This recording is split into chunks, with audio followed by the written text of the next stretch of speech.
tayo. Hallelujah. Isang mapagpalang hapon sa ating lahat, mga kapatid na nanonood online. Let us pray. Hallelujah. Yes, most gracious and loving Father in heaven, thank you for this wonderful day, for this wonderful afternoon, O Lord God, that you have gathered us once again in this place of worship to glorify and to magnify your name and to listen to your words, O Lord God. Father, I commit to you this Monday group, O Lord God. Thank you for their love unto you and their sacrifices unto you, O Lord God, that Lord, yes, it is their day to day and they have given their time unto you to come and listen to your words, O Lord God. Maging ang mga nanonood online, salamat po sa kanilang buhay, Panginoon, at bigyan mo po kami ng pangunawa. Holy Spirit, be our teacher at this very moment. And thank you, Lord, for everything. Thank you even for the victory, and thank you for your words, O Lord God, that we are about to study this very afternoon. Lord, I acknowledge that I am nothing apart from you, and I just invite the presence of your Holy Spirit to be our teacher for this very afternoon. We give you praise, we give you glory, O God, for all these things belongs unto you. In Jesus' name, Amen. Amen, amen, amen po. So, ang nakalagay na topic doon is the golden rule. Alam, di ba, noong tayo ay nag-aaral is may itong kasabihan na ito is I don't know to you, but when I was in the elementary, itong do to others what you want others to unto you ay nakadikit sa wall ng aming classroom. At ito pala ay nakuha nila sa Bible. Amen. At so, babasahin po natin ang ating text sa Luke 6. Mag-start po tayo sa 27 hanggang 38. Sabi po, basahin muna natin. Sa 27, Luke 6:27. But I tell you who hear me, love your enemies, do good to those who hate you. Verse 28, please. Bless those who curse you, pray for those who mistreat you.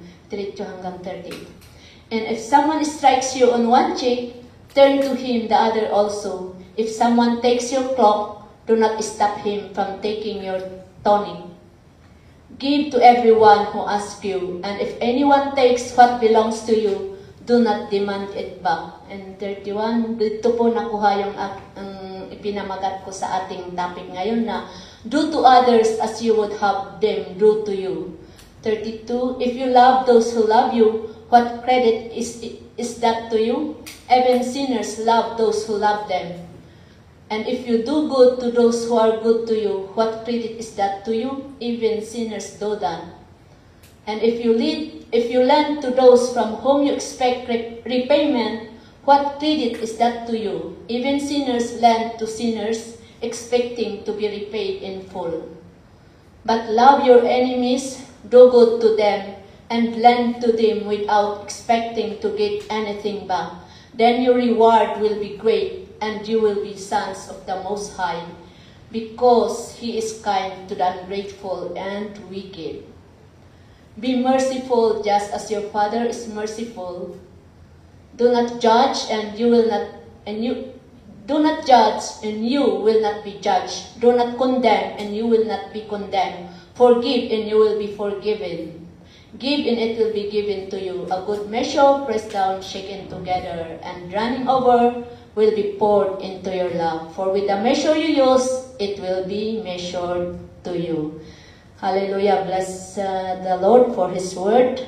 So, thank you for at maraming salamat po ulit sa ating mahal na Bishop for giving me this opportunity to share the word of God to you Monday group. Amen. So, to God be all the glory. At yun nga, ang topic nga natin is do unto others what you want others do unto you. Alam ko popular lagi natin itong napapakinggan, di ba? Na sabi dito na kung gusto nating if we want to receive good we have to be good to others as well. May kasabihan din na kung ano ang inyong itinanim, ay ganun din ang inyong aanihin. What you sow is what you reap. Kung halimbawa, kung ikaw ay nagtanim ng mangga, syempre mag-aani ka rin ng mangga. At kung ikaw ay nagtanim ng coconut, you will reap a coconut fruit. And likewise, if we do good to others, if we want to be treated good, we must be good to others as well. Na sinabi nga doon sa kanyang salita na nabasa natin. And if we want others also to respect us, then we must show respect to others. At magbibigay ako ng tatlong the golden rule dito. Unang-una po is yung love your enemies. Ano po ang ating enemies? Or who is our enemies? Paano natin mamahalin ang ating mga kaaway? Andyan din sinabi doon sa Matthew, sa verse 27 to 30 na we have to unang-una po is we need to speak blessing, do not curse. Sana po ang ating, we should speak blessing to them. Kung may ginawa siyang kamalian sa inyo, sana pag nating pagsabi, hantay ko mangay nga pagsawan isot da itidakas kasjay.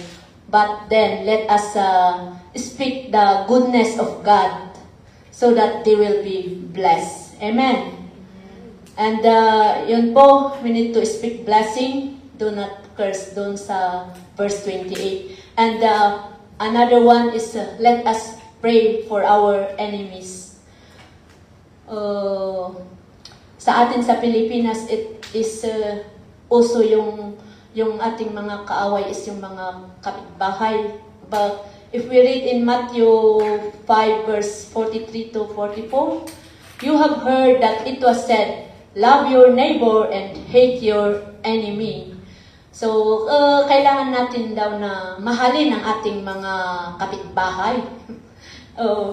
Usually, di ba sa atin sa Pilipinas, it's yung kapitbahay natin is sila ang ating mga kaaway kasi kumbaga may yung kung there is halimbawa isang tao ay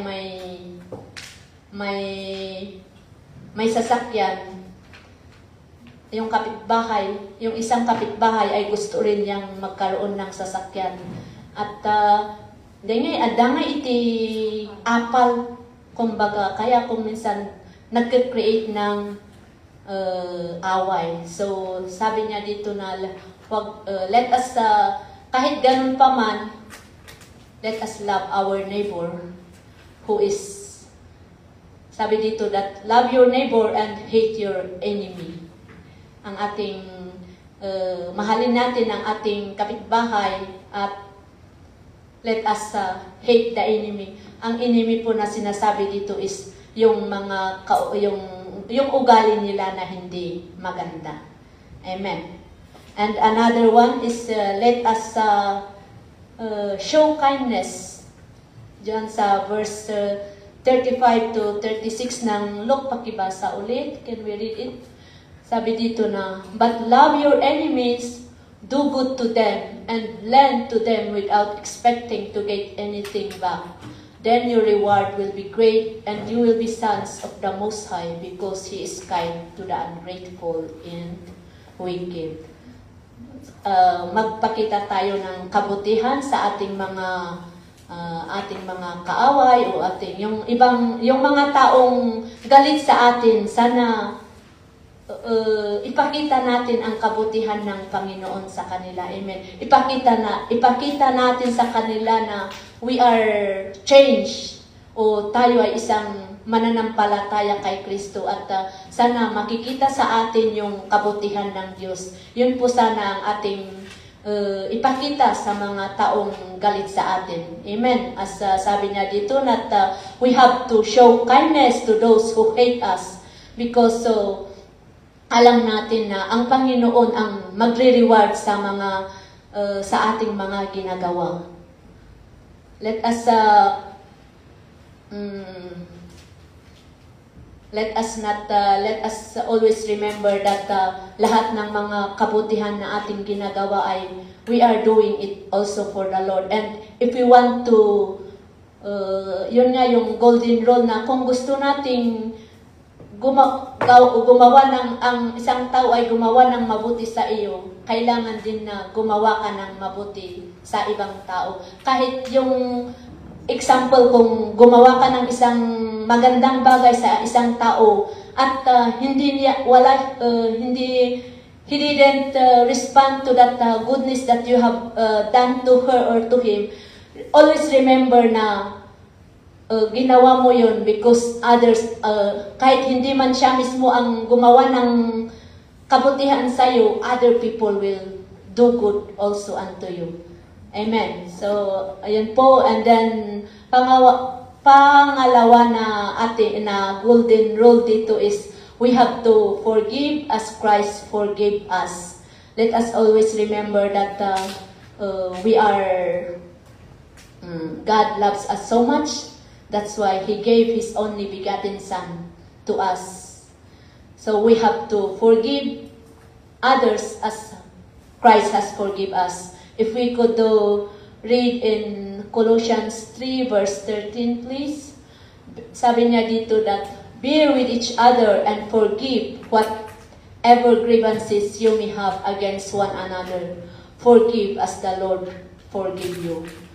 Napakaliwanag po dito na we have to forgive kung kailangan nating let's forgive others. Yung mga taong nagkasala sa atin ay ating we have to forgive them. I remember when I was in the elementary, may isa pong bata na hindi ko po alam. I don't know na siya po ay basta nagsumbong siya sa kanyang magulang na may ginawa daw akong masama sa kanya. And then suddenly her dad and that little girl came to our house na sinasabi na may sinabi daw ako sa kanyang anak. And then I was so na parang nagulat ako kasi wala naman akong alam na sinabi kong masama sa kanya. And I thank God because hindi ako nagkaroon ng sama ng loob. Kahit ganun ang ginawa nila sa akin na parang pinagbintangang nagsabi ng hindi tama sa isang bata. But I thank God kahit wala pa akong alam na salita ng Panginoon noon, but hindi po ako nagtanim ng sama ng loob. Even when I was nung nag-aaral din ako sa kolehiyo sa BSU, may isa ding nagsabi na yung utang niya sa isang tao, binigay daw sa akin. Hindi ko naman nakikita yung tao na yan. At yung pinag-utangan niya, siyang nagsabi sa akin na binigay daw yung utang niya sa akin is ibinigay daw sa iyo. Sabi ng ganun. Nagtataka ako kasi hindi ko pa nakikita yung taong kanyang pinag-utangan. And this time, I'm already a believer, but I am a backslider. Kaya pero kahit ganun pa man, hindi pa rin ako nagtanim ng sama ng loob sa isang tao na yan because I know that hindi naman totoo yung pinagsasabi niya. And also in Matthew 18:21 verse 22, please.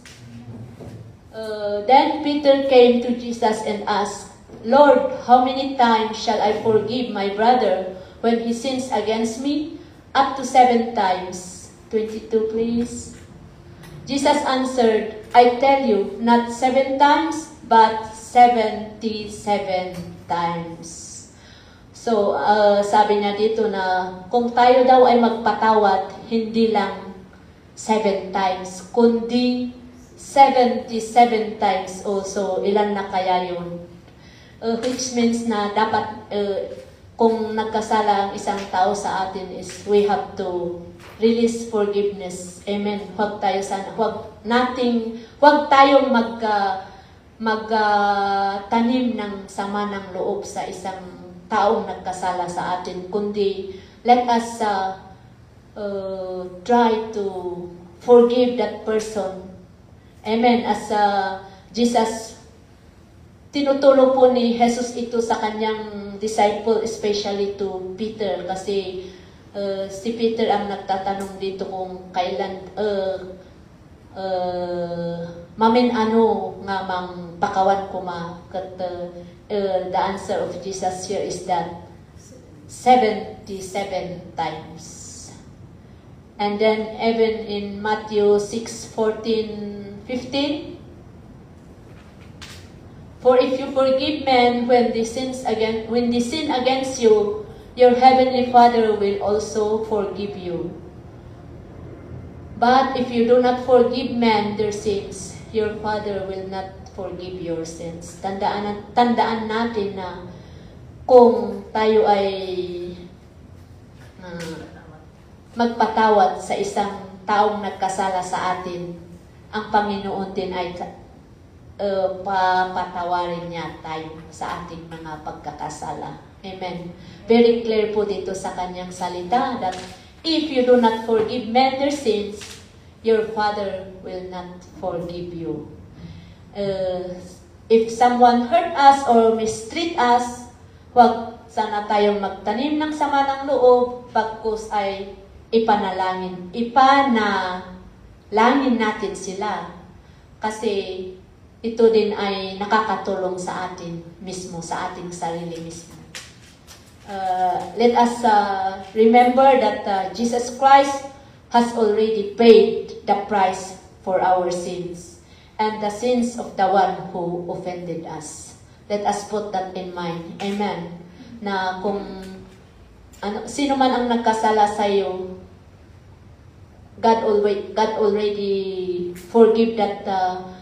God had forgiven you, so we have also to forgive others. As itong sabi ng ating pangalawang golden rule, that forgive as Christ has forgiven us.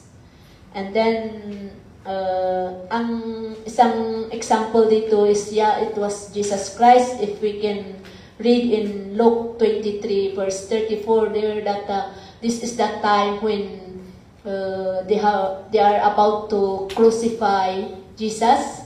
And sabi niya dito sa Luke 23:34 that Jesus said, Father, forgive them, for they do not know what they are doing. And they divided up his clothes by casting lots. Also in Acts, si Stephen, when they are stoning him, ito rin ang kanyang reply. He said that while they were stoning him, Stephen prayed, Lord Jesus, receive my spirit. Verse 60, please. Then he fell on his knees and cried out, Lord, do not hold these sins against him. When he had said this, he fell asleep. Makikita natin dito ang isang halimbawa na even Jesus Christ na people stone him, people crucify him, but ang panalangin pa rin niya sa mga tao na who hated him is that, Father, forgive them, for they do not know what they are doing. And even for Stephen, when they are stoning him, sabi niya dito that, Lord, do not hold this sin against him. Amen? Makita natin dito na talagang Jesus, he was the good example kung sa about forgiveness. He's our very good example that despite of all the bad things he had experienced to the people, but yun, sabi niya na, forgive them for they do not know what they are doing. Ganun din sana tayo kung may nagkasala sa atin. Let us ask forgiveness and let us ask forgiveness to God and let us forgive that person na nang sakit kanya tayo. Amen. I know na not only the other people, even in our own family, di ba? Sa ating mismong family, especially when it comes sa mga ari-arian, it is maraming hindi pagkakaunawaan ng isang pamilya because of wealth, because of riches. But as a Christian or as a child of God, let us forgive and wag nating intindihin ang mga bagay dito sa mundo kasi ang mga bagay dito ay pansamantala lamang. If we dito sa ating text sa verse kung ibabasahin natin dito sa verse 32, sabi niya that if you love those who love you, what credit is that to you? Even sinners. Ay, hindi. Dito pala sa sa 30, dito sa 35. But love your enemies, do good to them, and lend to them without expecting to get anything back.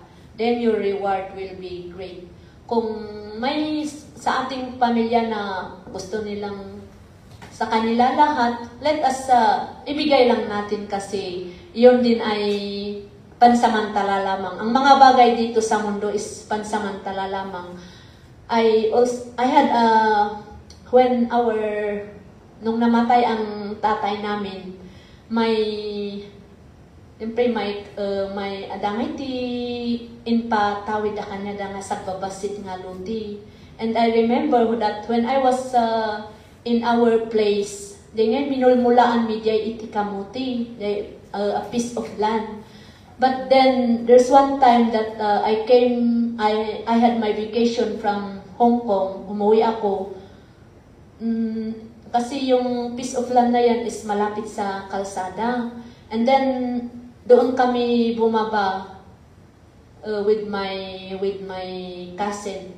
And then nakita ko yung tita ko na, yung kapatid ng tatay ko na siya ang naglilinis sa lupang yan. So I asked my younger sister, sabi ko, di ba tayo ang tinataniman natin yan ng kamuti noon, sabi ko. And sabi niya, yes, when our father passed away, doon pala, kaya sabi ko, ganun ba? Pero sabi ko sa mga kapatid ko, di bali na lang. Hayaan nyo at sa kanila na lang kasi kung gulo lang ang mga yan. At so we just leave it na sila ang sa kanila na yung piece of land. Maliit lang naman pero syempre when alam ko na nung bata kami is kami ang nililinisan namin yan na tinatamnan namin ng kamuti.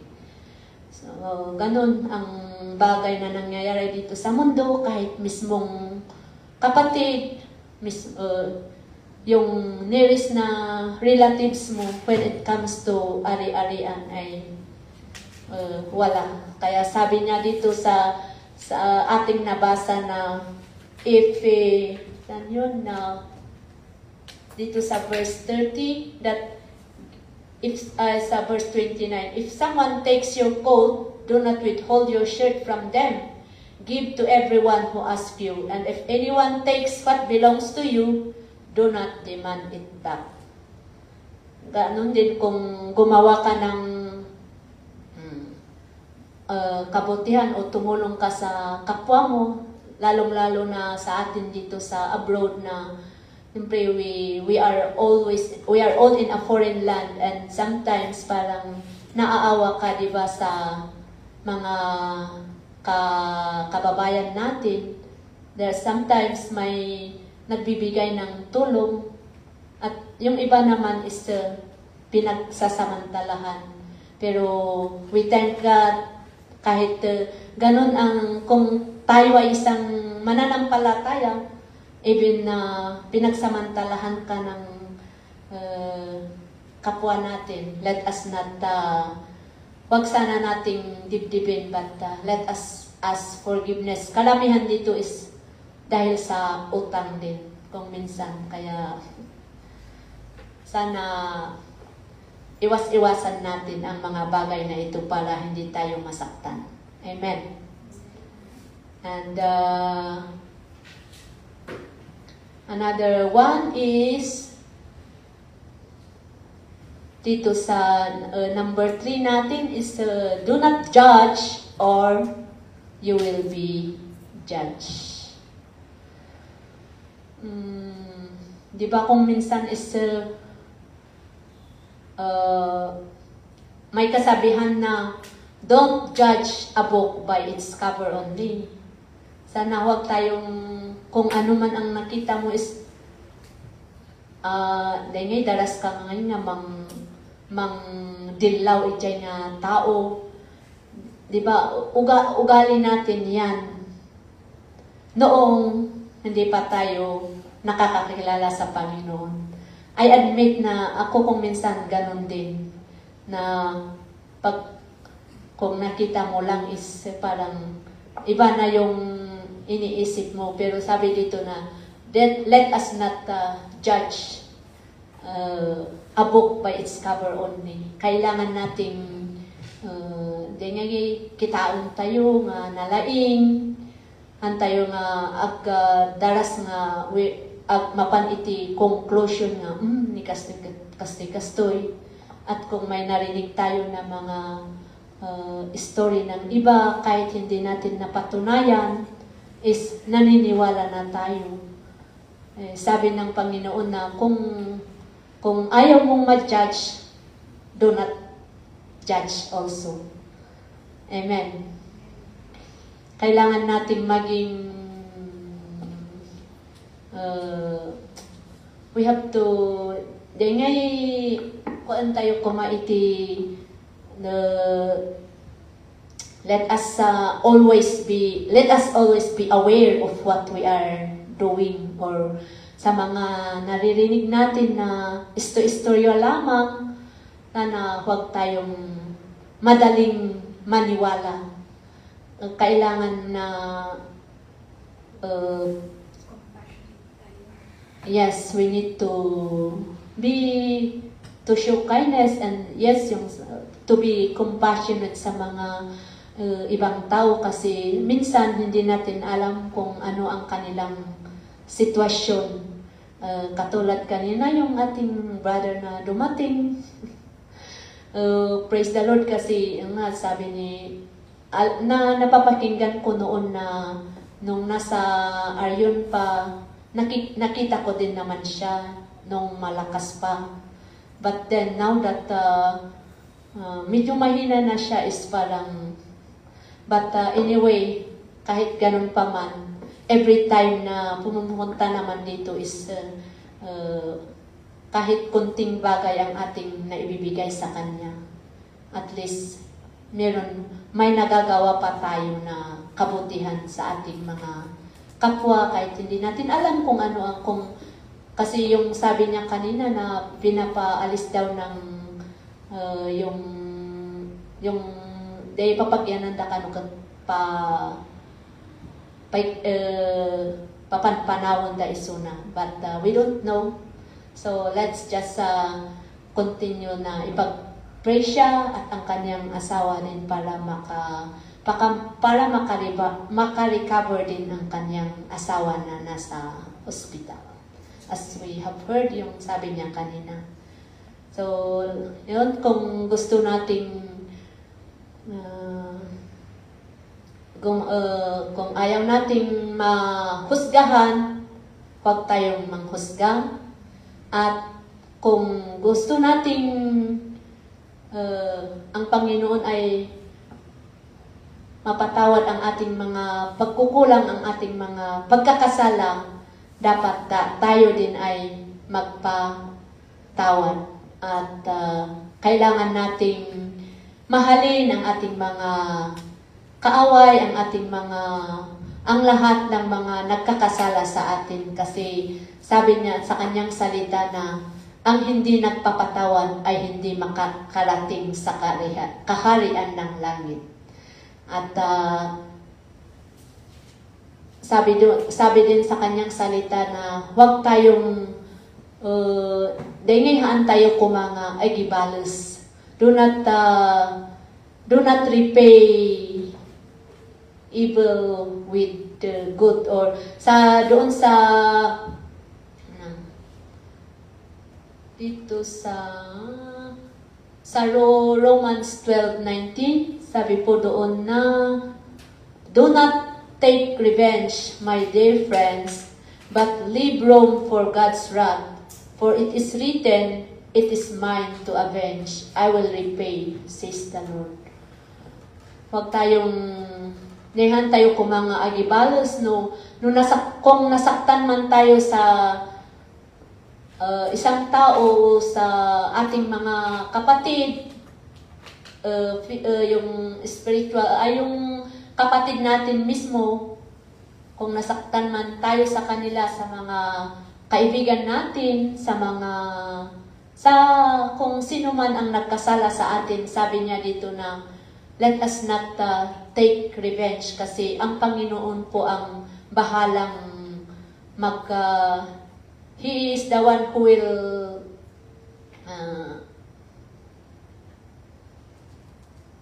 do not take revenge, my dear friends, but leave room for God's wrath, for it is written, it is mine to avenge.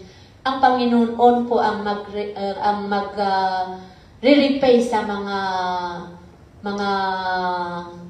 kasalanan na ginawa ng mga kasama natin o mga kaibigan natin sa atin. Amen. Yung tingay isunan ni Apo Diyos to lata iti mangibalos no anyaman iti naalamidan iti kabsat mo or iti gayem mo, or even in kung minsan dito sa church we are hurt because of sa mga nakikita o sa mga bagay-bagay na hindi nakakaaya sa Panginoon, is na minsan dahil masaktan tayo, but sabi niya dito na huwag tayong do not take revenge, kasi ang Panginoon ang bahala sa bagay na iyan. And katulad, may isang halimbawa din dito na if we remember si King Saul noong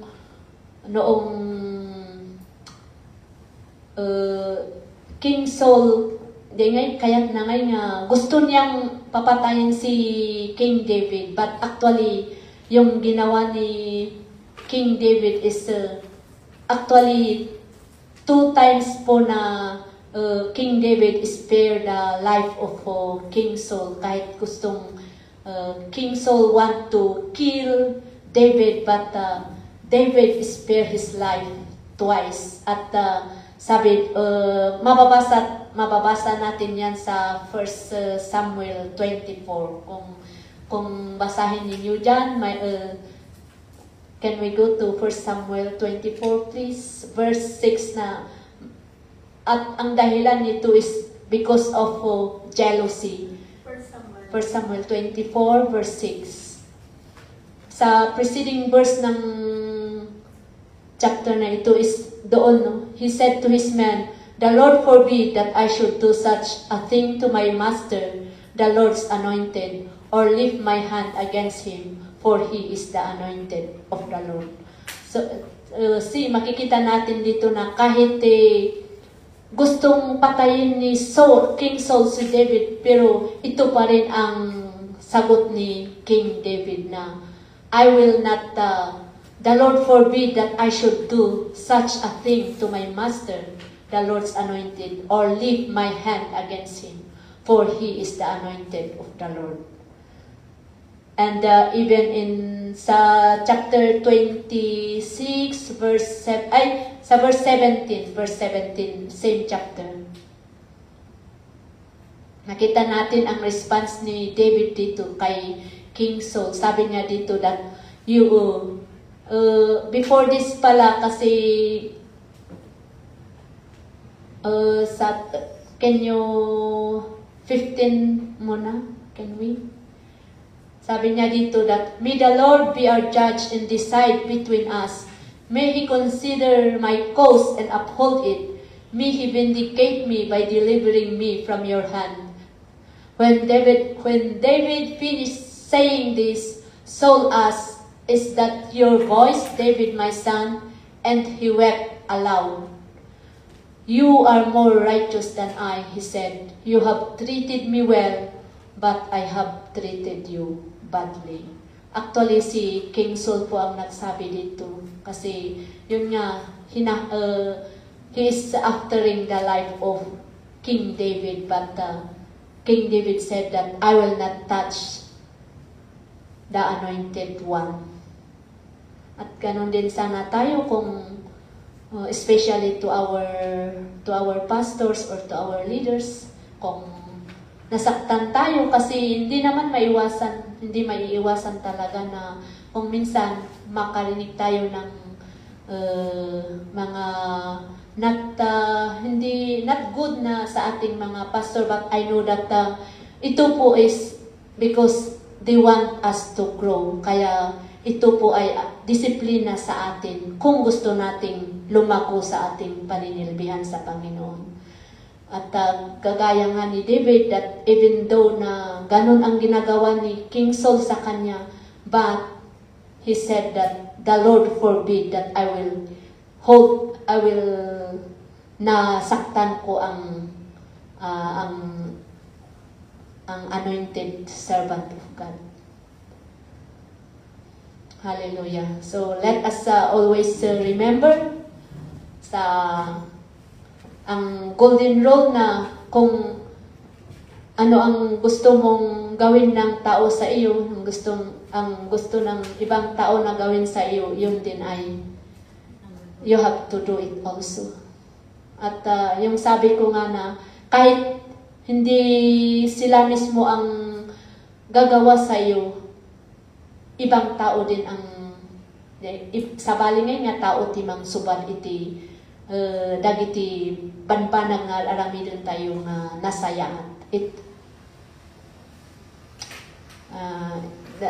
Ito po ang aking mai-share sa hapon na ito. I know that it's very short at sana may napulot tayong aral na sana maging mahalin natin ang ating kaaway upang ang iba din ay mamahalin tayo. Let us forgive those who sins against us, so that as Christ has forgiven us, and let us not judge, but yun yung sabi ko na kailangan na tingnan natin mabuti bago tayo husgahan ang isang tao. And our conclusion is in 1 Peter 3:9, sabi po niya dito na, do not repay evil with evil or insult with insult, but with blessing, because to this you were called, so that you may inherit a blessing.